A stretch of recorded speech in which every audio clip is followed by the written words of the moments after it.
En des temps lointains, en des temps qu'on dit jadis, il y avait la mémoire des hommes qui auraient pu se perdre s'il n'y avait ces poètes. Ces poètes qui ont rapporté à nous cette histoire. C'est l'histoire de Tristan, un chevalier beau et merveilleux. Mais au moment où je vous raconte cette histoire, Tristan est dans son lit, ses yeux sont fermés, son souffle s'en est allé au pays de l'au-delà et il s'en est allé triste. Il n'a pas revu celle qu'il aimait, la reine des Cornouailles, Iseux la blonde. Je reçois pour vous donc Christine Westeralen qui vient de nous introduire dans un beau récit raconté, tiré de son ouvrage qu'elle vient de publier, Tristan et Iseult, publié aux éditions Cécile Langlois, un ouvrage de 122 pages et on va donc essayer de découvrir l'intérieur de cet écrit.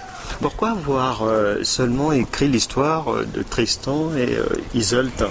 Je n'ai pas écrit que cette histoire-là, mais pourquoi je la raconte en fait, voilà. Pourquoi je compte Tristan et Iseult? Alors ça, c'est aussi un grand hasard. Ouais. Je suis tombée sur une traduction de Tristan et Iseult, et où je ne me sentais pas vraiment en accord. Donc j'ai été voir dans la langue, j'ai notamment aux Belles Lettres, c'est une très belle édition qui fait des ouvrages bilingues. D'accord. Donc j'ai trouvé un Tristan et Iseult en langue d'oï et en anglo-normand, et puis aussi par la suite le Laine Marie de France, le XVe siècle, etc. Et en lisant, je me suis dit, mais c'est ça, c'était évident. Voilà, c'était évident dans le texte. Et donc à partir de là, ça a fait un chemin en moi. Voilà. Jusqu'à produire cet ouvrage. Voilà, et cela fait 20 ans que je le compte en public. Et c'est vrai que j'aime aussi le monde médiéval. En toute honnêteté, je suis vraiment attirée par tous ces valeurs de courtoisie chevaleresque, la vie au Moyen-Âge, l'architecture, les arts. Je trouve qu'à l'heure actuelle, on a perdu beaucoup de ces valeurs. De ces valeurs-là. Et moi, ce que j'aime aussi quand je compte du Moyen-Âge, c'est de faire ressortir toutes ces valeurs chevaleresques, de courtoisie, de politesse, de savoir-vivre aussi, qui existaient à cette époque et qui maintenant sont... un peu... qui sont effritées. Voilà, j'allais dire dilué, mais c'est pas mal effrité aussi. Histoire d'amour, donc, entre Tristan et Iseult, qui est conté dans ton ouvrage. Mais pour l'époque, c'était pas un amour risqué quand même? Ah si, pour l'époque, c'était un amour maudit. C'était Iseult était reine. Tristan était le neveu du roi, donc l'époux de la reine. Il était chevalier, donc déjà il y avait un ordre social où cela n'était pas autorisé. La seule chose qu'ils avaient pour eux, c'est qu'ils étaient jeunes, ils étaient beaux. Et voilà, ils se sont aimés, mais ils ont dû s'aimer dans la clandestinité. Parce que malheureusement, les codes sociétaux, et puis à la cour du roi, on ne fait pas n'importe quoi. Une reine n'a pas le droit d'avoir un amant. Pourquoi? Parce que si la reine tombe enceinte, ce n'est pas l'enfant du roi, c'est un bâtard, donc il faut faire attention au lignage. Par contre, c'est là où l'époque est quand même très machiste, on va dire, mais c'est l'époque qui veut cela. C'est le roi ou l'homme avait le droit d'avoir des maîtresses, avait le droit de faire des bâtards. Voilà, alors que la femme mariée n'avait pas le droit d'avoir des bâtards. Et tes sources d'inspiration sont lesquelles? Alors moi, je vais beaucoup dans les visites culturelles, dans les conférences. Je lis beaucoup tout ce qui est, je dirais, médiéval. Donc la femme au Moyen-Âge, la chevalerie au Moyen-Âge, le manger au Moyen-Âge. J'adore la gastronomie au Moyen-Âge. Je fais moi-même mes propres recettes. Voilà, que j'ai... Alors attention, on est sur une évocation. Je tiens quand même à le préciser. Parce que n'ayant pas vécu au Moyen-Âge, même si je me dis que j'ai peut-être été une dame de la cour au Moyen-Âge, bon, pourquoi pas, je n'ai pas vécu au Moyen-Âge. Donc, mes recherches et tout ce que cela peut m'apporter font que je suis dans une évocation du Moyen-Âge. Bien sûr. Voilà. Bien sûr. Donc, quand je fais mon Hippocrate ou la cuisine du Moyen-Âge, c'est quelque chose qui m'est très personnel. Voilà, donc je repars avec les mêmes ingrédients, mais en toute honnêteté, je ne respecte pas toujours les quantités. Hein. Est-ce qu'un conte s'écrit ou s'énonce de la même manière qu'un poème ? Non. Enfin, ça dépend. Ça dépend les époques. Hein. Par exemple, si vous regardez en Grèce antique, on était sur une rhapsodie. Hein, c'est-à-dire que le texte, donc le conte ou le récit, on va plutôt parler de récit, le récit était conté librement, mais accompagné d'une musique, d'une lyre en général, parce que le battement du cœur, la respiration était importante pour le rythme du récit. Bon. Plus tard, au Moyen-Âge, les trouvernes, les troubadours, ils scandaient aussi leur récit grâce à de la musique. Bon. À l'heure actuelle, on continue toujours à scander, on n'est pas toujours obligé d'aller avec de la musique, avec un instrument musical, mais toujours est-il que le conte, le conteur en fait même, ne connaît pas son texte par cœur.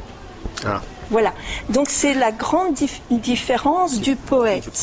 Voilà, le poète, en même temps, Homère était un poète. Bon, il a une source écrite, mais auparavant, il était dans l'oralité.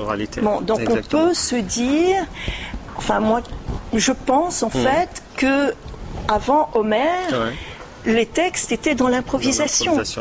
Voilà, donc on rajoutait plein de choses en fonction de la pensée de l'époque, de la vie de chaque conteur, des recherches qu'il fait aussi. Bien sûr, bien sûr. Et donc on arrive à un conte, un récit qui est toujours en mouvance. Bien sûr. La seule différence, c'est que dans le récit, dans la passation orale, on doit obtenir la quintessence. C'est-à-dire, on retourne vraiment à, non pas à la source du conte, si on peut remonter très loin le fil du temps, mais en tout cas à la trame infime, mais la plus infime possible de l'histoire, pour justement nous permettre de libérer notre parole. D'accord. Et au quotidien, tu te produis devant quel genre de public ? Est-ce que c'est dans les écoles, des centres aérés, des salles de spectacle ? Alors voilà, festival, théâtre, bibliothèque, les bars aussi, dans les rues, dans les châteaux, dans les parcs et jardins bien sûr. Dans les milieux scolaires, c'est élémentaire à partir quand je suis en conterie traditionnelle, c'est-à-dire une suite de contes. Sinon, avec des récits comme l'Odyssée, Tristan et Iseult, l'Iliade, voilà. Là, c'est niveau collège, lycée, je vais en fac, enfin voilà. Et si les gens veulent se procurer tes ouvrages, celui-ci, Tristan et Iseult, et puis les autres, alors, il suffit de m'envoyer un mail. Donc communication.posilip@gmail.com. Communication.posilip. P comme papa, A-U, S comme Simone, I, L comme Louis, I, 2 fois P, 2 fois papa, E. @gmail.com. Alors, le Posilip, c'est une magnifique région. C'est un versant du Vésuve qui se jette dans la baie de Naples. Et en Italie, tout à fait. Et sur la plage du Posilippo, vous avez un tombeau. Un tombeau qui est vide, mais qui officieusement, et quand vous lisez les guides touristiques, ça devient officiel, serait le tombeau de Virgile. Virgile qui a écrit l'Énéide, qui est encore une autre Odyssée. Virgile qui a été le guide spirituel de Dante, en enfer. Vous voyez, tout se rejoint. Pas au paradis, en fait. Mais en enfer. Voilà. En enfer. Et le mot Posillipe est cité dans un merveilleux poème de la langue française, un poème de Gérard de Nerval. Je suis le veuf, le désespéré, etc., etc. Je le connais pas par cœur, donc je ne vous le dirai pas. Non, c'est bien. Mais vous pouvez retrouver la source. Tu nous as déjà mis l'eau à la bouche, donc voilà. C'est déjà quelque chose de bon. Donc merci pour ton ouvrage, Tristan et Isolde. 122 pages, publié aux éditions Langlois-Cécile.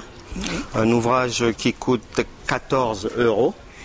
Et j'invite ceux qui aiment les belles lettres et puis les belles histoires à se procurer ton ouvrage et puis pourquoi pas les autres aussi en prenant attache avec toi par ton adresse mail communication.posillipe@gmail.com. Merci bien, mais ne pars pas parce que tu as fait le début. Je compte sur toi pour faire la sortie, après que j'ai donné les publications de ces derniers temps et puis un peu l'agenda, sans oublier de dire que le week-end dernier, tu as organisé le Festival de la Poésie à Paris. J'ai organisé à Paris le festival de contes, qui s'appelle le souffle, qui s'appelait le souffle des contes, le souffle des contes. Le souffle des contes, voilà, et qui s'est très bien passé. Ah ben écoutez, en tout cas, les gens étaient ravis d'écouter des histoires. D'accord.